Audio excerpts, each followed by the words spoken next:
ब्रह्मा विष्णु महेश अजर अमर नहीं है, इनका भी आविर्भाव अर्थात जन्म तथा तिरोभाव अर्थात मृत्यु होती है। प्रमाण के लिए देखिए देवी भागवत महापुराण।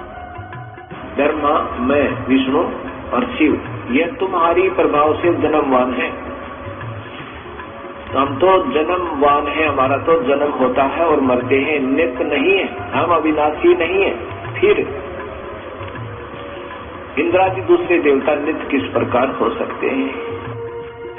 कृपया अवश्य सुनिए जगत गुरु तत्वदर्शी संत रामपाल जी महाराज के अमृत वचन।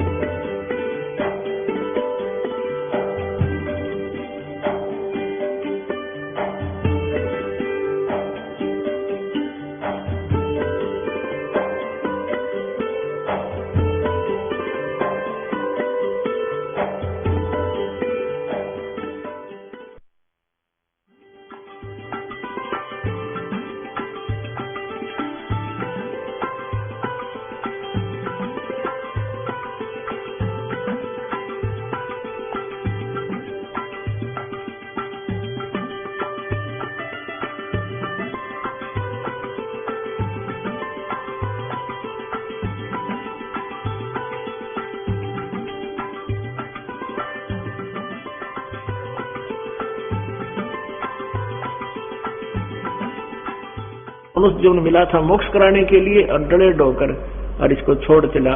इस सुंदर शरीर को तू अपना मानता था और ये भी तेरा नहीं रहा। फिर क्या बताते हैं, तो ये ना सोच कि हम गरीब व्यक्ति पार नहीं हो सकते या अन्य जाति वाले पार नहीं हो सकते, क्योंकि आज से 600 वर्ष पहले परमेश्वर ने 300 वर्ष पहले गरीबदास साहिब जी ने ज्ञान दिया था, उसमें छुआछात बहुत थी। ब्राह्मण लोगों ने ठेका ले रखा था मोक्ष प्राप्ति का, विद्या पढ़ने का, ग्रंथ पढ़ने का।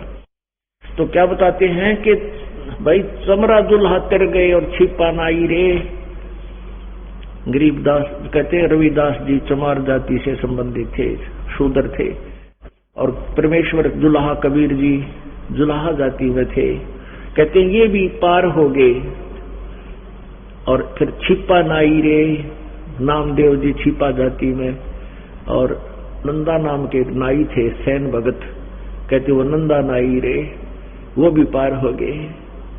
और गणकाचड़ी विमान में सुरगापुर जाई रे। एक गणकाची एक वैसा थी, जब बहन को पता चला, ज्ञान हुआ, उसके आसपास कोई संत सत्संग कर रहा था, उस बहन ने अपने ही मकान के झांकी में बैठकर सुना सत्संग।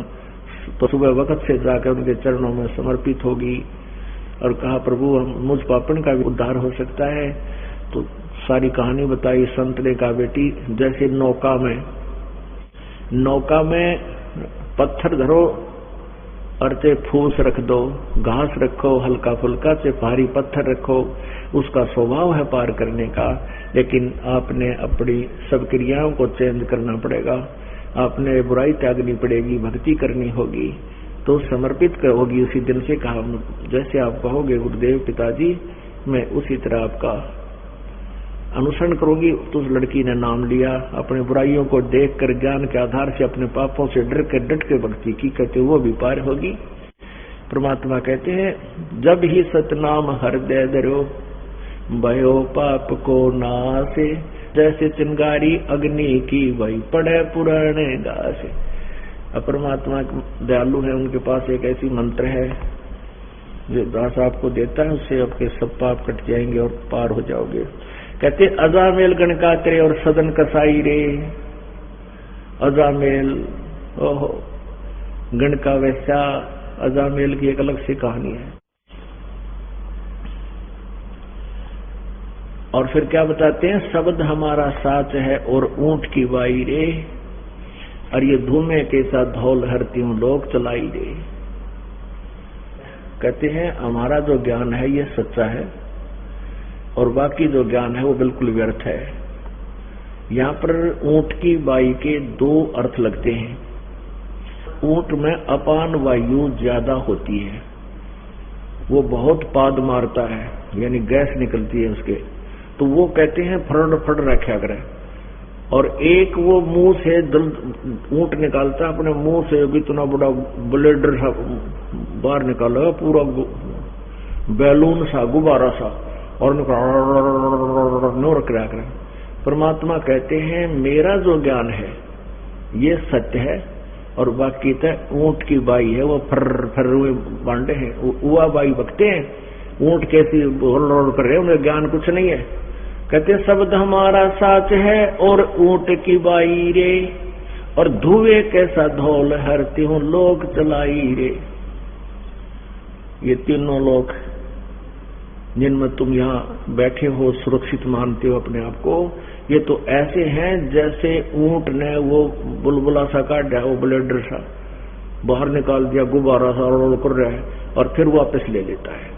तो ये कुछ दिन के लिए तुम्हारे ये तीनों लोग बाहर हैं, फिर ये पर महाप्रलय में नष्ट हो जाएंगे और तुम्हारा नामो निशान नहीं रहेगा। इसलिए उस प्रलय के आने से पहले अपना व्यवस्था करो, भगवान की भक्ति करो। क्या बताते हैं, कलबिस कुसमल सब कटे तन कंचन काई रे।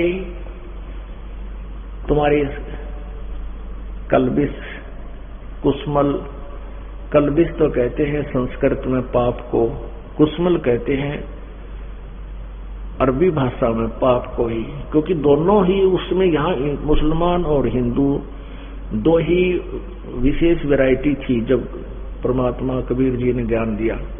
कलबिस कुसमल सब कटे तन कंचन काई रे।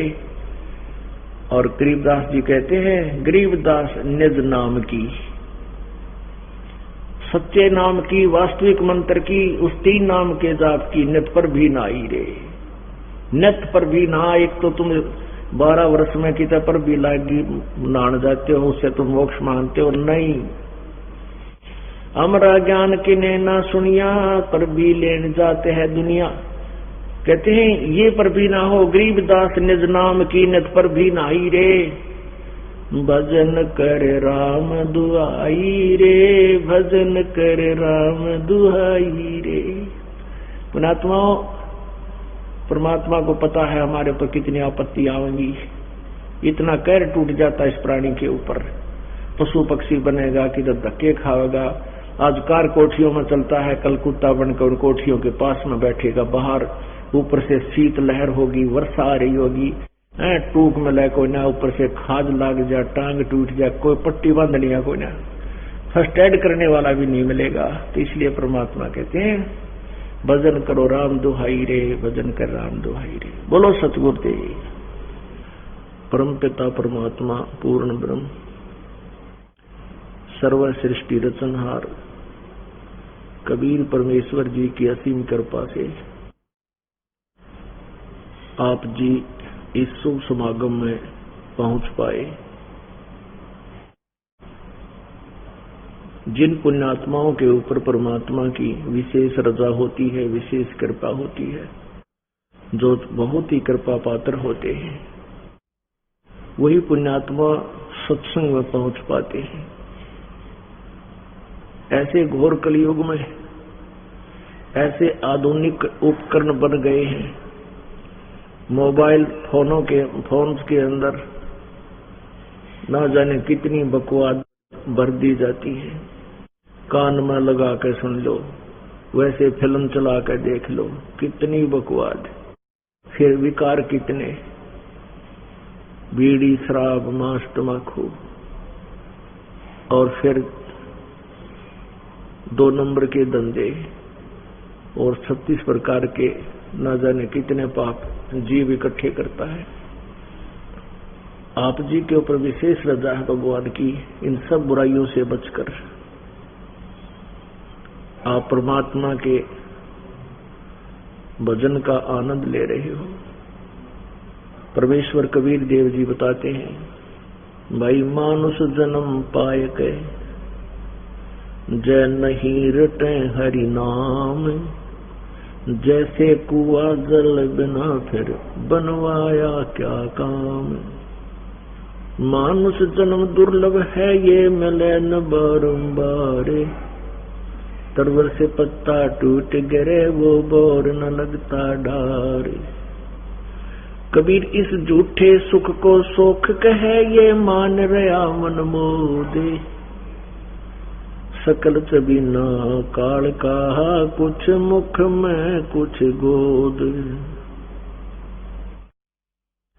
राम रटत कोड़ी भलो, चू चू पड़ जो चामे। वो कंचन दे किस काम की, जा मुख नाही नाम। कबीर जिव्या तो वाए भली, जो रटे हरि नाम। नहीं तो काट फेंक दियो, ये मुख में भलो ना चाम। राम रटत दारिद्र भलो, टूटी घर की छान। वो सुंदर महल किस काम के था, भक्ति नहीं भगवान।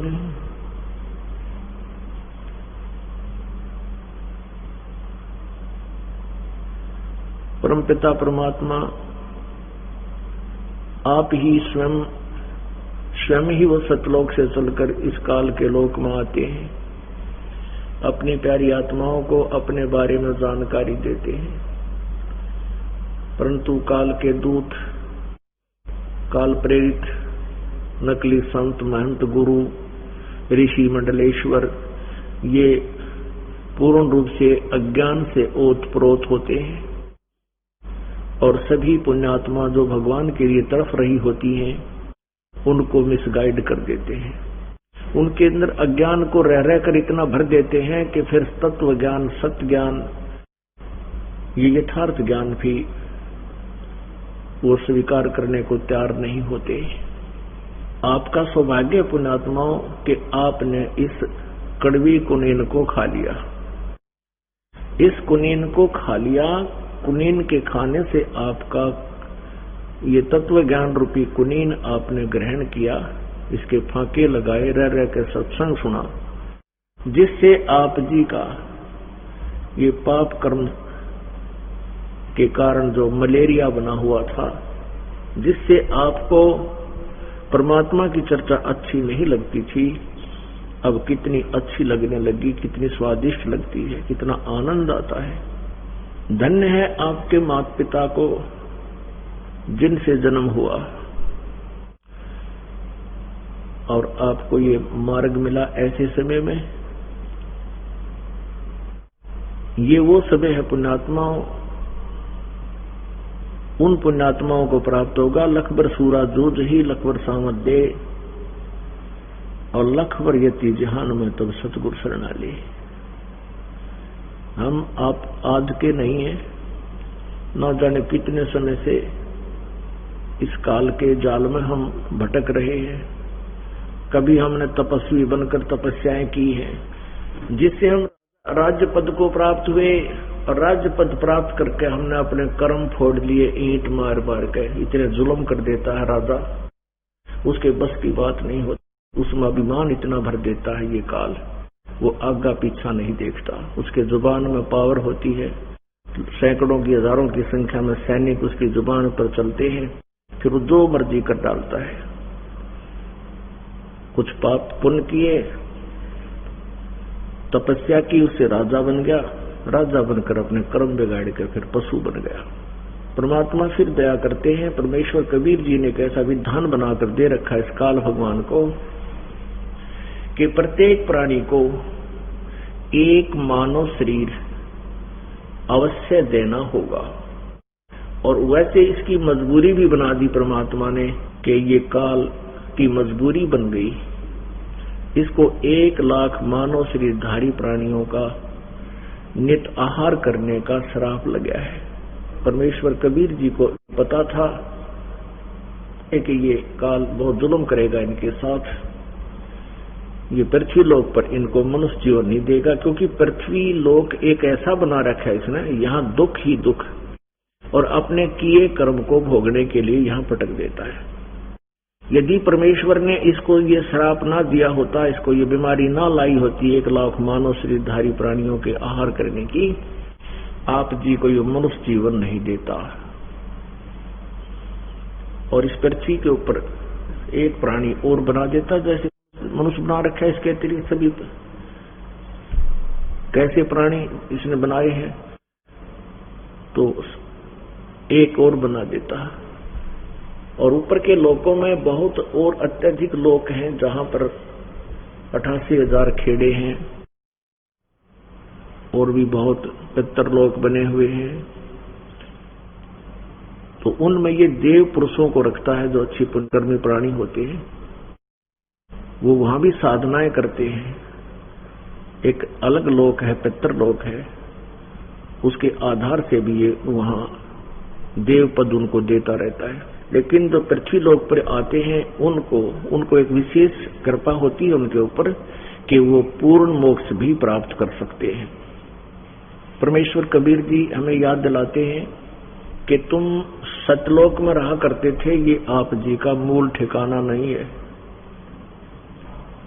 और सतलोक जब तक आप नहीं पहुंचोगे, तब तक आपका ये अरहट जैसा कुआं सदा बना रहेगा। अरहट जैसा फेरा आपका सदा बना रहेगा। जन्म और मृत्यु, 84 लाख योनियों की भ्रमणा भटकना और स्वर्ग नरक, ये प्रोसीजर आपका कभी समाप्त नहीं हो पाएगा। आपने असंग जन्म हो गए, भक्ति भी करते हो, साधनाएं भी करते हो, उनके प्रतिफल में आप स्वर्ग चले जाते हो, महास्वर्ग चले जाते हो। जिन्होंने अच्छे पुण्य किए हैं वो देव पद प्राप्त भी कर लेते हैं, फिर भी जन्म मृत्यु ज्यों की तो बनी रहती है। सतगुरु के उपदेश का लाया एक विचार, जय सतगुरु मिलते नहीं, जाते नरक दुआरे।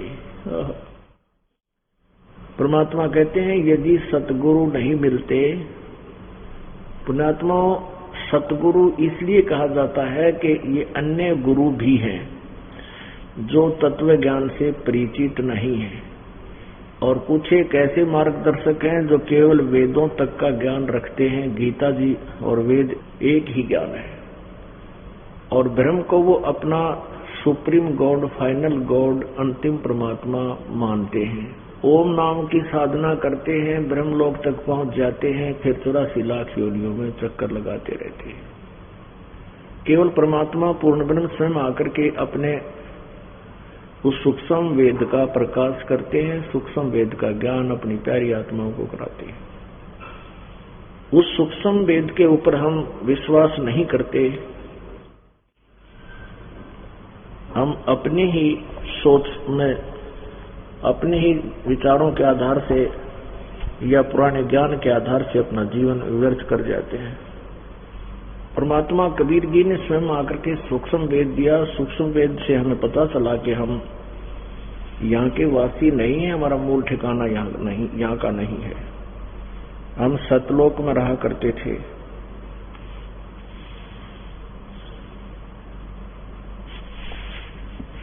और हम अपनी नालायकी के कारण सतलोक को छोड़कर यहाँ इस काल के साथ आ गए। परमेश्वर कबीर जी ने स्वयं भी अपना ज्ञान प्रचार किया, फिर अपनी प्यारी आत्माओं को, श्रेष्ठ आत्माओं को, दृढ़ भक्तों को आकर मिले, उनको अपने सतलोक निज ठिकाने से परिचित करवाया, फिर उनको वापस संसार में छोड़ा ताकि ये मेरे गवाह बने। उनमें से एक गरीबदास साहिब जी, गांव छुडानी, जिला दुज्जर से वो पुण्यात्मा परमात्मा की प्यारी आत्मा परमात्मा से परिचित हुए। उन्होंने अपनी अमृतवाणी में परमेश्वर की महिमा कलम तोड़ लिखी है। तो गरीबदास साहिब जी ने परमेश्वर के विषय बताया कि अवधू जोड़ अलग से यारी, लाओ उन मनी तारी। अलग उस प्रोक्ष परमात्मा जो पूर्ण ब्रह्म है, उसके साथ तुम संबंध जोड़ो, उसे मित्रता करो, उसकी भक्ति करो। अवधू जोड़े अलख से यारी, लावो उन मनी तारी। अंत कोटि भंडार भरे हैं, अणिमा महिमा चेरी। अष्ट सिद्धि नौ निधि आगे नचे, दे पुरुष की फेरी। अंत कोट प्रसिद्ध परेवा, जाके आगे नाचे, सुनर मुनिगण गंधर्व ज्ञानी, इच्छा बीज को बाँचे। ब्रह्मा विष्णु महेश भंडारी, लोकपाल त्यों देवा, इंद्र कुबेर वरुण धर्मराया, करें तास की सेवा। प्रसिद्धि पूर्ण पटरानी, ब्रह्म जोगनी माया, अंत कोटि अवतार तास के, करता हो आया। असन बसन बैरागर, मुक्ता बहुविध नाच नचावे, संतों के तो दासी होई, साकिट को भरमावे। अंत कोट चकवे चित चोरा, मार लिए मैदाना, पराशक्ति के संगर माही, सोनर मुनिजन उर्दाना। रावण राज रसातल मेला, 33 कोट छुटाए, एक रति कंचन नहीं पाए, लंका कोट पराए। पल में हंसा पारिंग होवे, छिन में छार उड़ावे, गरीब दास करता की बाजी, भेद नहीं कोई पावे। अवधू पार बरम को जाओ, ये गुण तहाँ समाओ। अवधू पार बरम को दाओ, ये गुण तहाँ समाओ।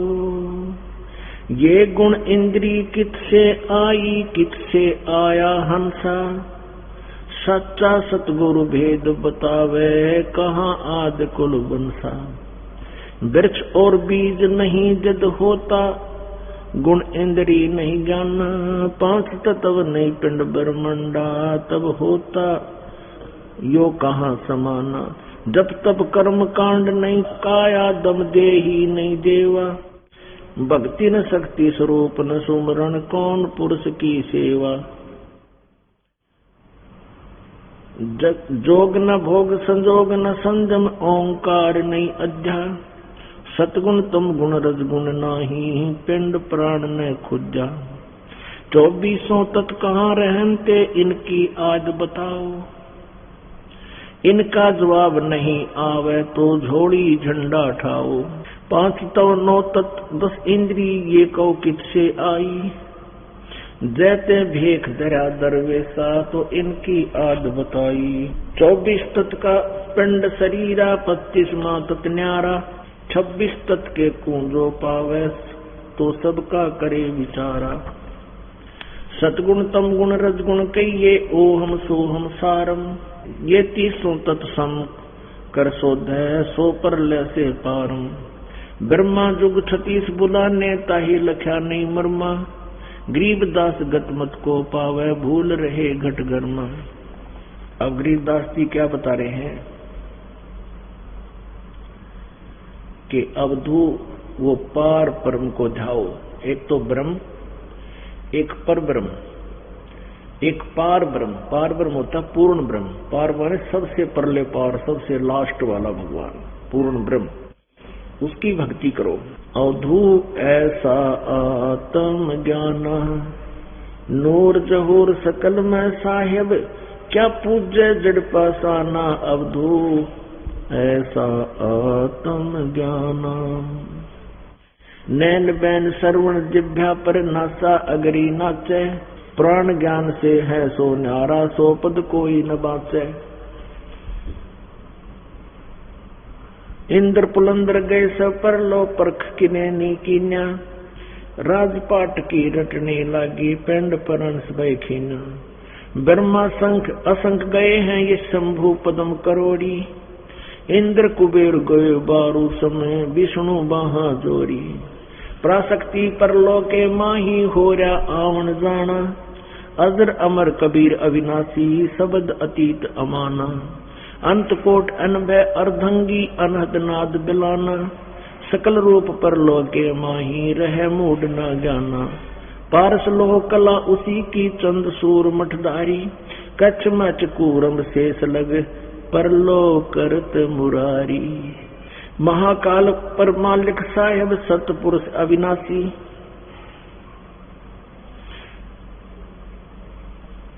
गरीब दास वो कदे न परले, दे धरे सो दासी। परमात्मा ने अपने सूक्ष्म ज्ञान के अंदर बताई है, जो यथार्थ कथा बताई है, उस परमात्मा के द्वारा दिए गए ज्ञान को किसी ने स्वीकार नहीं किया। क्यों नहीं किया? क्योंकि हम वेदों और गीता जी को, पुराणों को सत्य मानते थे। और पुराणों, वेदों और गीता जी जो है सभी संस्कृत लैंग्वेज में लिपिबद्ध थे। संस्कृत भाषा को केवल एक वर्ग ही पढ़ने का अधिकारी था, जिसको ब्राह्मण वर्ग कहते थे। प्रारंभ में क्या हुआ था कि मानव समाज को नियमित रखने के लिए 4 वर्ण बनाए थे। प्रारंभ में कोई हमने छुआछात नहीं थी, जैसे एक घर में 4 भाई हों, जैसे पहले समय में यह शिक्षा नहीं थी, केवल खेती बाड़ी करा करते, तो उनमें से अपना अलग अलग काम बांट लिया करते, कोई खेत का, कोई वैसे, कोई लेने देने का, कोई घर का। तो ऐसे इस मानव समाज को 4 वर्ण में बांट दिया था। एक तो ब्राह्मण, भाई विद्या स्वयं पढ़ें और सदग्रंथों को समझें, और अन्य को वो फिर अपने समझ कर सिंपल लैंग्वेज में, साधारण भाषा में सबको ज्ञान कराएं, परमात्मा की महिमा से परिचित रखें और सदुपदेश करें। और दूसरा फिर वैश्य बना, फिर तीसरा क्षत्रिय और चौथा फिर शूद्र बनाया। इनके अपने अपने काम बांट दिए। फिर उनके वंशज आगे चलकर वही कार्य करने लगे अपने अपने, क्योंकि जो जिस वर्ग में पैदा होता है उसी काम का मास्टर बन जाता है। ऐसे ही आगे चलकर के वर्ण बन गए। तो ब्राह्मण लोगों ने वेदों को पढ़ा, गीता जी संस्कृत भाषा में लिपिबद्ध थी, तो ये समझ नहीं सके वेदों को। भाषा अवश्य जानने लगे, लेकिन ये ब्राह्मण ऋषि, सतयुग के ब्राह्मण और ब्रह्मा विष्णु महेश तक भी वेदों से परिचित नहीं थे। तो इन्होंने जैसे भी अपने अटकल से जो ज्ञान ग्रहण किया, वेदों को जैसा जाना समझा, उसी प्रकार से उन्होंने अपने वंशजों को वैसा ही ज्ञान दे दिया। उन्होंने फिर पूरे समाज को वही लोक वेद सुना दिया, दंत कथा सुना दी, और जिसका दुष्परिणाम आज तक ये मानव समाज भोग रहा है। और आज परमात्मा ने कृपा बख्शी है। 600 वर्ष पहले वो परमात्मा इस कलयुग में स्वयं प्रकट हुए थे। कबीर जी, कबीरदेव जुलाहा रूप में एक जुलाहे की भूमिका की, एक तत्वदर्शी संत की भूमिका की, और एक अच्छे नागरिक की भूमिका की, और एक सुयोग्य शिष्य की भूमिका करते हुए वो हमें एक गाइडलाइन देकर चले गए कि यदि तुमने परमात्मा पाना है तो इस प्रकार आपका आचरण होना चाहिए, अन्यथा उस परमेश्वर को गुरु की आवश्यकता नहीं थी। तो परमात्मा ने स्वयं आकर के हमें पहले बताया था ये ज्ञान, जो हमारे को उन अज्ञानी ऋषि महर्षियों ने नहीं समझने दिया।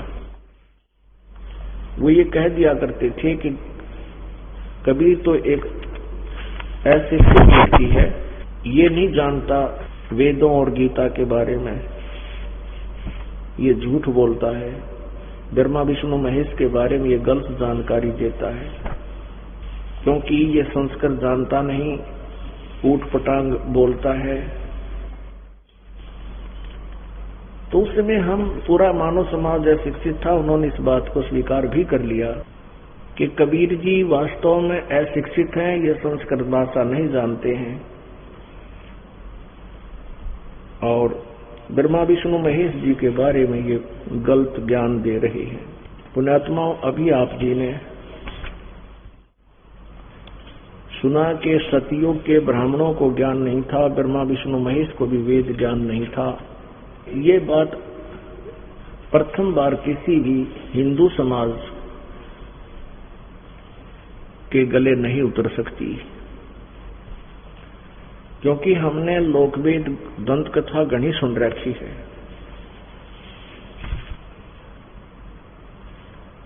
और उस लोक वेद में केवल अज्ञान हमें सुनाया गया है, वेदों और गीता और पुराणों के विरुद्ध हमें ज्ञान सुनाया गया था। उसके लिए हमने थोड़ा सा उन्हीं सदग्रंथों का सहयोग लेना पड़ेगा जिसको हम सत्य मानते हैं।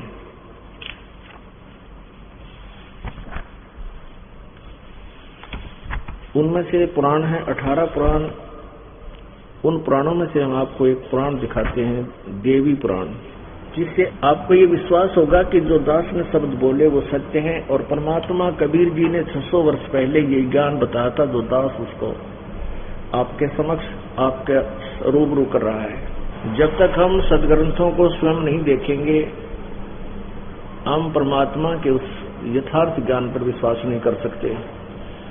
दास ये चाहता है कि एक बार आपको परमात्मा के यथार्थ ज्ञान पर इतना विश्वास करा दूं, सदग्रंथ दिखा कर आपके हृदय में ये सत्य ज्ञान भर दूं, ताकि फिर परमात्मा की वाणी आपको सुनाया करूंगा।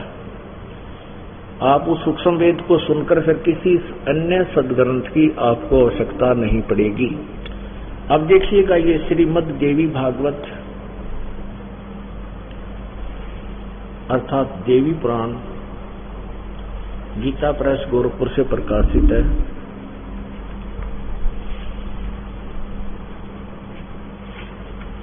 श्रीमद् देवी भागवत सचित्र मोटा टाइप, केवल हिंदी। संपादक हनुमान प्रसाद पोदार, चिमनलाल गोस्वामी। प्रकाशक में मुद्रक हैं गीता प्रेस गोरखपुर, गोविंद मोहन कार्यालय, कोलकाता का संस्थान। इसके 28 पृष्ठ से हम पढ़ेंगे। इनसे आपको क्लियर ज्ञान हो जाएगा किसको कितना ज्ञान है। ये पुराण वही हैं जिनको हम सत्य माना करते थे। आज इन पुराणों में क्या लिखा और हमें क्या दंत कथा सुनाई गई थी, ये व्यास जी और नारद जी वहां चर्चा कर रहे हैं अपनी कुटिया में बैठे हुए, कुटिया के बाहर। नारद जी ने कहा, महाभाग व्यास जी, तुम इस विषय में जो पूछ रहे हो, ठीक यही प्रश्न मेरे पिताजी ने भगवान श्री हरि से किया था, यानी विष्णु जी से। देवादिदेव भगवान जगत के स्वामी हैं, लक्ष्मी जी उनकी सेवा में उपस्थित रहती हैं, दिव्य कौस्तुमणि उनकी शोभा बढ़ाती है, वे शंख चक्र और गदा लिए रहते हैं, पीतम्बर धारण करते हैं, 4 भुजाएं। ऐसे जगत प्रभु भगवान श्री हरि महान तप कर रहे थे। इसके विषय में लिखा, वे चराचर के जगत के आश्रय दाता हैं, जगत गुरु एवं देवताओं के भी देवता हैं। विष्णु जी की महिमा कर रहे हैं नारद जी के, ब्रह्मा जी ने बताया था, और ब्रह्मा जी से ज्ञान प्राप्त है इन सभी ऋषियों को। वे चराचर जगत के आश्रय दाता हैं, जगत गुरु एवं देवताओं के भी देवता हैं। ऐसे जगत प्रभु भगवान श्री हरि महान तप कर रहे थे, उनकी समाधि लगी थी। यह देखकर मेरे पिता ब्रह्मा जी को बड़ा आश्चर्य हुआ। उन्होंने उनसे जानने की इच्छा प्रकट की। ब्रह्मा जी ने पूछा, प्रभु आप देवताओं के अध्यक्ष, जगत के स्वामी, भूत भविष्य एवं वर्तमान सभी जीवों के एकमात्र शासक हैं। भगवान फिर आप क्यों तपस्या कर रहे हैं और किस देवता की आराधना में ध्यान मगन है? मुझे असीम आश्चर्य ये हो रहा है कि आप देवेश्वर एवं सारे संसार के शासक होते हुए भी समाधि लगाए बैठे हैं। ये 28 पृष्ठ पहला सकंद आप देख रहे हो 28 पृष्ठ पे। ब्रह्मा जी के विनित वचन सुनकर भगवान श्री हरि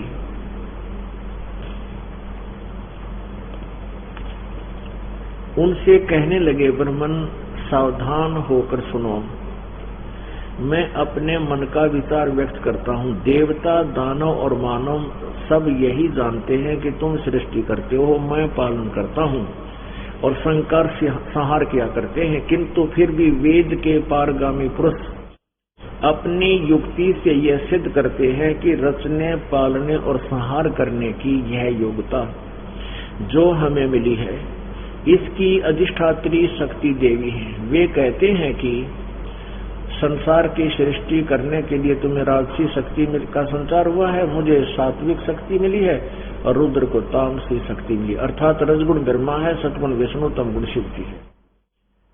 इस शक्ति के अभाव में तुम इस संसार की सृष्टि नहीं कर सकते, मैं पालन करने में सफल नहीं हो सकता, रुद्र से संहार कार्य होना भी संभव नहीं। ब्रह्मा जी, हम सभी उस शक्ति के सारे ही अपने कार्य में सदा सफल होते आए हैं। सुवर्त प्रत्यक्ष और प्रोक्ष दोनों उदाहरण मैं तुम्हारे सामने रखता हूँ, सुनो। यह निश्चित बात है कि उस शक्ति के अधीन होकर ही मैं इस शेष नाग की सैया पर सोता और सृष्टि करने का अवसर आते ही जाग जाता हूँ। मैं सदा तप करने में लगा रहता हूँ, उस शक्ति के शासन से कभी मुक्त नहीं रह सकता। कभी अवसर मिला तो लक्ष्मी के साथ सुख पूर्वक समय बिताने का सौभाग्य प्राप्त होता है। मैं कभी तो दानों के साथ युद्ध करता रहता हूँ। अखिल जगत को भय पहुंचाने वाले दैत्यों के विकराल शरीरों को शांत करना मेरा परम कर्तव्य हो जाता है। प्रश्न नंबर 29 पे पहला सकंद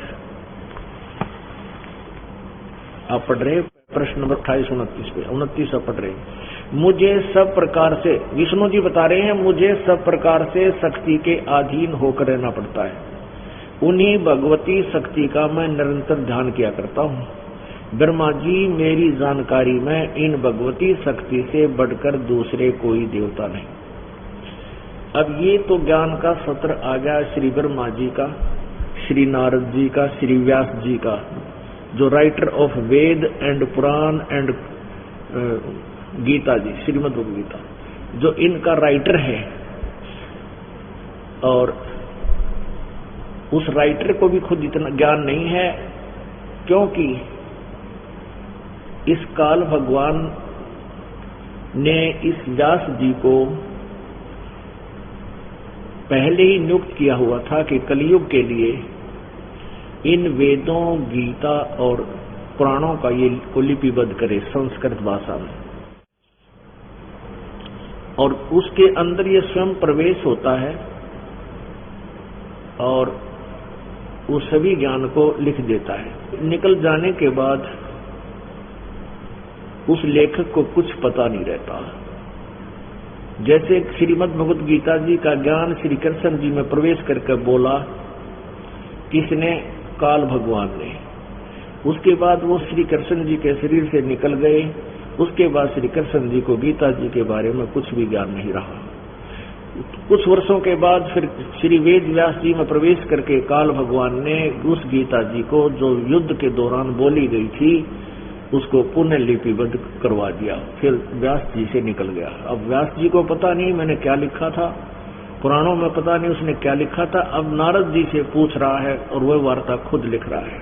अब यहाँ श्री ब्रह्मा जी, श्री विष्णु जी और नारद जी तथा व्यास जी के ज्ञान के सत्र का पता लग गया। विष्णु जी कह रहा है कि मेरी जानकारी में इस भगवती शक्ति से ऊपर कोई परमात्मा नहीं है। यानी जितना मुझे ज्ञान है, मेरे ज्ञान में मुझे इतना ही ज्ञान है कि Durga is the supreme power. अब दुर्गा क्या कहती है? अब 7वें सकंद में और 562 पृष्ठ पे दुर्गा बता रही है कि केवल ब्रह्म ही पूज्य है, उसकी पूजा करने से तुम्हें मोक्ष मिलेगा और वो ब्रह्म लोक में रहता है। ये 7वां सकंद पृष्ठ 562। देवी द्वारा हिमालय को ज्ञानोपदेश, ब्रह्म स्वरूप का वर्णन।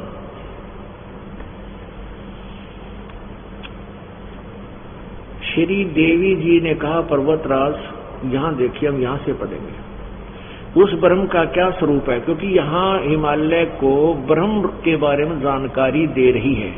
पहले ही अपने विषय में कुछ ज्ञान दिया है। उस ब्रह्म का क्या स्वरूप है ये बतलाया जाता है, जो प्रकाश रूप सबके अत्यंत समीप में स्थित, हृदय रूप गुहा में स्थित होने के कारण गुहाचर नाम से प्रसिद्ध है और महान पद अर्थात परम प्राप्य है। वह समस्त प्रजा के ज्ञान से परे है, अर्थात किसी की बुद्धि में आने वाला नहीं है, यह तुम जानो।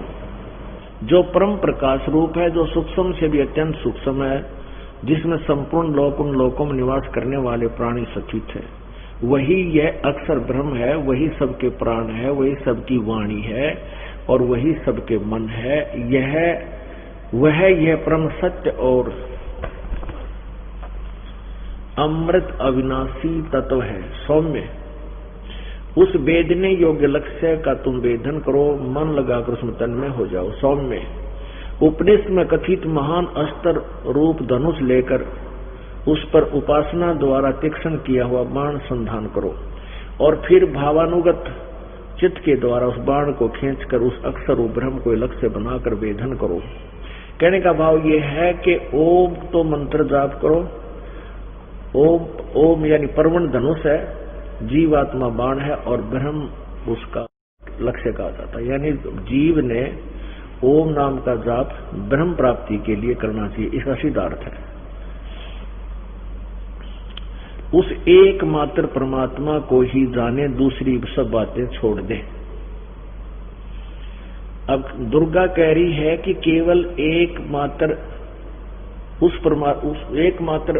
एकमात्र परमात्मा यानी ब्रह्म को ही जाने, मेरी पूजा भी नहीं करनी, स्पष्ट कर रही है, दूसरी सब बातें छोड़ दे।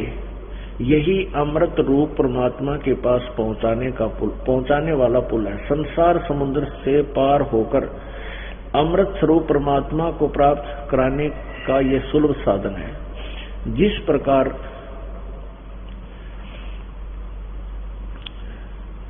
इस आत्मा का यानी इस परमात्मा का, या परमात्मा लिखना था, इस परमात्मा का ओम के जप के साथ ध्यान करो।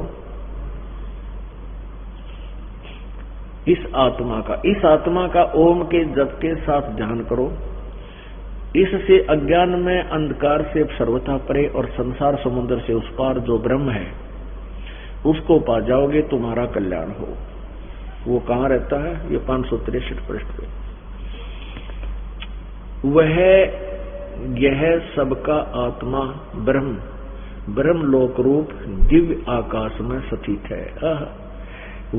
यह सबका आत्मा ब्रह्म, वो ब्रह्म लोक रूप दिव्य आकाश में रहता है, स्थित है। अपनात्माओं, ये ज्ञान दे दिया दुर्गा ने कि ब्रह्म का जाप करो, उसका ओम मंत्र है, और सभी पूजाएं त्याग दो, और वो ब्रह्म लोक में रहता है। अब गीता जी का ज्ञान और वेदों का ज्ञान ब्रह्म ने दिया है। ब्रह्म ने गीता जी अध्याय नंबर 8 के श्लोक नंबर 13 में कहा कि अर्जुन उस श्री कृष्ण में प्रवेश करके काल बोल रहा है, ब्रह्म बोल रहा है। ओम इति एक अक्षरम ब्रह्म विभारण माम अनुसमरण ये प्रियाति तदम देहम सयाति परमाम गति। मेरा एक ओम मंत्र है मुझ ब्रह्म का, माम ब्रह्म, और जो अंतिम श्वास तक इसका सिमरन करता हुआ जाता है, शरीर छोड़ता है, मेरे से मिलने वाली उस गति को प्राप्त होता है। वो कहाँ जाता है? दुर्गा ने बता दिया कि ओम नाम का जो जाप करता है वो ब्रह्म लोक में चला जाता है, वो ब्रह्म लोक में रहता है। गीता जी अध्याय नंबर 8 के श्लोक नंबर 16 में कहा कि अर्जुन ब्रह्म लोक पर्यंत ये सभी लोक पुनरावर्ती में है, अर्थात वहां गए हुए प्राणी भी अपने पुनों के अक्षीण होने पर नीचे जन्म मृत्यु के चक्कर में आते हैं, फिर पुनः वहां से छोड़कर पृथ्वी पर आते हैं, यानी जन्म और मृत्यु का चक्र इनका बना रहता है। ये गीता ज्ञानदाता ब्रह्म कहता है गीता जी अध्याय नंबर 4 के श्लोक नंबर 5 में कि अर्जुन तेरे मेरे बहुत जन्म हो चुके हैं, तू नहीं जानता, मैं जानता हूं। गीता जी अध्याय नंबर 8 के श्लोक नंबर 1 में अर्जुन ने पूछा कि हे प्रभु, आपने 7वें अध्याय के 29वें श्लोक में जिस तत्ब्रह्म के बारे में जानकारी दी है कि उसकी जानकारी होने के उपरांत, उसका कंप्लीट ज्ञान होने के उपरांत प्राणी फिर जरा और मरण से ही छुटकारे का प्रयत्न करता है, तो वो किम तत्ब्रह्म पर 8वें अध्याय के प्रथम श्लोक में पूछा, वो किम तत्ब्रह्म। 8वें अध्याय के 3रे श्लोक में उत्तर दिया है कि वो परम अक्षर ब्रह्म है। गीता जी अध्याय नंबर 8 के श्लोक 5 और 7 में गीता ज्ञानदाता अपने विषय में बता रहा है। जैसे 8वें अध्याय के 13वें श्लोक में कहा कि मेरा ओम मंत्र है, तो उस ओम नाम के जाप से मेरी साधना कर मुझे प्राप्त होगा। अध्याय नंबर 8 के 5 और 7 में ये उसका अर्थ है। और युद्ध भी कर और मेरी भक्ति भी कर, मेरा स्मरण भी कर। गीता जी अध्याय नंबर 8 के श्लोक नंबर 8, 9, 10 3 श्लोकों में कहा है कि उस परमात्मा की भक्ति करता है वो परम अक्षर ब्रह्म की, तो उसी को प्राप्त होता है। उसके बारे में बताया 15वें अध्याय के उसके मंत्र के बारे में गीता जी अध्याय नंबर 17 के श्लोक 23 में कहा है कि ओम तत्सत इति निर्देश ब्रह्मण त्रिवेद समर्थ है।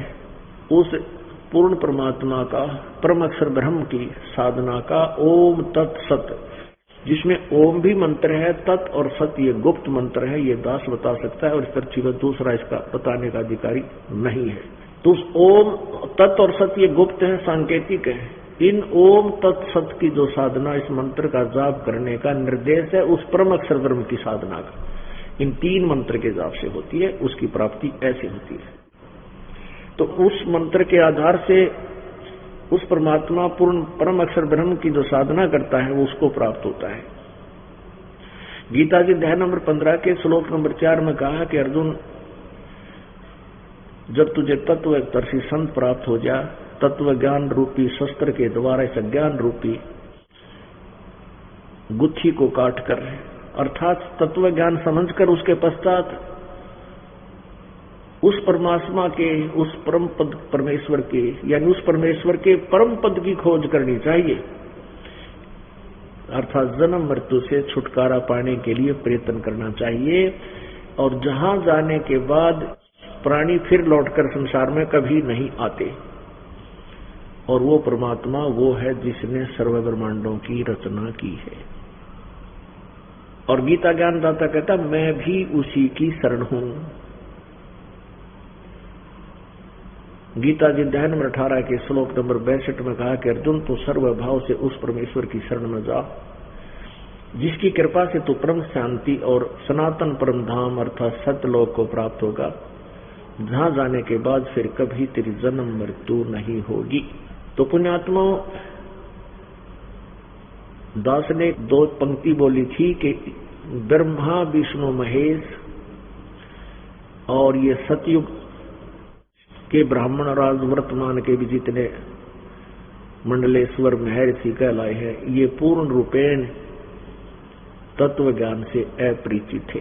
इनको अध्यात्म ज्ञान नहीं था, इसलिए पूरे मानव समाज को अज्ञान से परिपूर्ण कर दिया, नास्तिकता की तरफ अग्रसर कर दिया, चोरी करने लग गए। पहले भगवान से डरते थे, वो डर भी समाप्त हो गया और इतने नास्तिक बना दिए कि अब इस तत्व ज्ञान को सुनकर भी, आंखों देखकर भी हृदय में समाता नहीं, क्योंकि हमारे पाप घने बढ़ गए।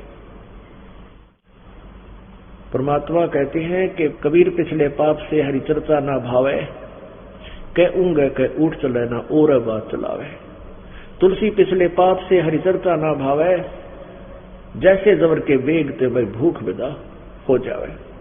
जिस व्यक्ति को मलेरिया हो जाता है, कोई जबर हो जाता है, जबर के प्रभाव से उसको उसका जो है शरीर की व्यवस्था इतनी बिगड़ जाती है कि वो मनुखा दाख, सेब संतरे, रोटी प्रतिदिन खाने वाले पदार्थ को भी वो कहता मुझे कड़वा लगता है, मैं खा नहीं सकता। न मनुखा दाग कड़वी है, न रोटी कड़वी है, न सेब संतरे कड़वे हैं, लेकिन उस जवर ने उस व्यक्ति की शरीर की व्यवस्था को इतना खराब कर दिया कि मीठी वस्तु उसको कड़वी लग रही है, महसूस हो रही है। ठीक इसी प्रकार जिस व्यक्ति, जिस आत्मा के पाप गणे हो जाते हैं, उसको परमात्मा की चर्चा कुनीन जैसी कड़वी लगती है, तो उसको स्वीकार नहीं करता, या तो चल पड़ेगा या और बात चलाने लग जाएगा या लटके लेने लग जाएगा। थोड़ी सी देर सत्संग में आ भी गया किसी कोई पुण्य के कारण या किसी अपने मित्र के कहने से, तो उसके लक्षण बताते हैं। कबीर पिछले पाप से हरि चर्चा ना सुआवे, कह ऊँग लटके लेगा, कह उठ चले और या और बात चलावे।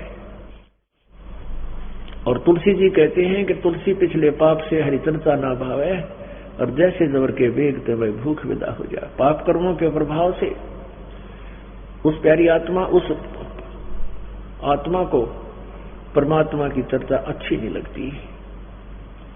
उसका विकल्प, उसका अल्टरनेट क्या है, उसका ट्रीटमेंट क्या है? कि जैसे जवर के कारण रोटी कड़वी लगती है, मनुखा दाख कड़वी लगती है और सेब संतरे भी कड़वे लगते हैं, तो उस जवर को खत्म करने के लिए कड़वी कुनीन ही खानी पड़ती है। और कड़वी कुनीन खाने से न चाहते भी फांके मारने पड़ेंगे और फिर वो बुखार ठीक होगा। जब बुखार ठीक हो जाएगा, बुखार उतर जाएगा, जवर समाप्त हो जाएगा, फिर वो वही वस्तु जो पहले कड़वी लगती थी वो बहुत स्वादिष्ट लगेगी। सूखी रोटी भी, स्वस्थ व्यक्ति समय पर भूख लग रही हो, सब्जी भी ना हो और कहीं बाहर से खेत या कि कहीं से कार्य से आया हो, रोटी रखी हो तो तुरंत सूखी रोटी भी खा जाता है। और पहले से उसको कितनी बढ़िया सब्जी बना कर दे दो, किसी प्रकार की खिचड़ी बना दो तो भी अच्छी ना लगे थी। तो ऐसे ही पुण्यात्मा जो परमात्मा के दरबार में प्रथम बार आते हैं, कहीं सत्संग सुनते हैं, तो उनको ये परमात्मा की मनुखा दाख कड़वी लगती है पिछले पाप से। उसका विकल्प यही है, उसका अल्टरनेट यही है, उसका ट्रीटमेंट यही है कि न चाहते हुए भी ये सत्संग में बैठ जाना चाहिए। जैसे कुनीन को ना चाहते हुए भी फांके मारकर और पानी के साथ गटक जाते हैं। और फिर कुछ दिनों में देखना आपका, क्योंकि परमात्मा की ये वाणी आपके पापों को बहुत तरह से साफ करती है और फिर भूख लगने लग जाती है, चाह चढ़ता है, इच्छा बनती है भगवान की। और जब आपके जबर यानी पाप समाप्त हो जाएंगे, आप 200, 400, हजार किलोमीटर से चलकर परमात्मा के ये ज्ञान को सुनने आओगे, अर्थात आपको इतनी भूख लगेगी तो समझो आपके पाप समाप्त होने लग रहे हैं, आप नॉर्मल हो गए हो। अपने आत्माओं, आपने देखा कि ब्रह्मा विष्णु में इसको ज्ञान नहीं, और अब यहां थोड़ा सा शंका और हो जाती है। अपने आत्माओं, ये पुराणों का ज्ञान जो है ये ब्रह्मा जी या अन्य किसी ऋषि देव का दिया हुआ है, और वेद ज्ञान जो है ये ब्रह्म को पूर्ण परमात्मा ने ब्रह्म के अंतःकरण में ठोका था, दे दिया। इसने क्या किया, 5 वेद दिए थे भगवान ने, परमपिता ने, पूर्ण ब्रह्म ने। इसने 5वां वेद जो सूक्ष्म वेद था वो नष्ट कर दिया और ये 4 वेद दे दिए। फिर भी ये वेद ज्ञान जो है परमात्मा का दिया हुआ है, और वेद ज्ञान के अतिरिक्त हमने और अन्य ज्ञान को भक्ति मार्ग में प्रमाण में नहीं लेना है, साधना में। क्योंकि वेदों में केवल ओम नाम लिखा है, गीता जी में भी केवल ओम नाम लिखा ब्रह्म का, ब्रह्म तक की साधना का। और पूर्ण परमात्मा परम अक्षर ब्रह्म की साधना के लिए ऑप्शन छोड़ दिया है कि तत्वदर्शी संत ही बताएगा। अब देखिएगा, आपको थोड़ा सा एक और रहस्य दिखाते हैं। ये है वही देवी भागवत, ये 7वां स्कंध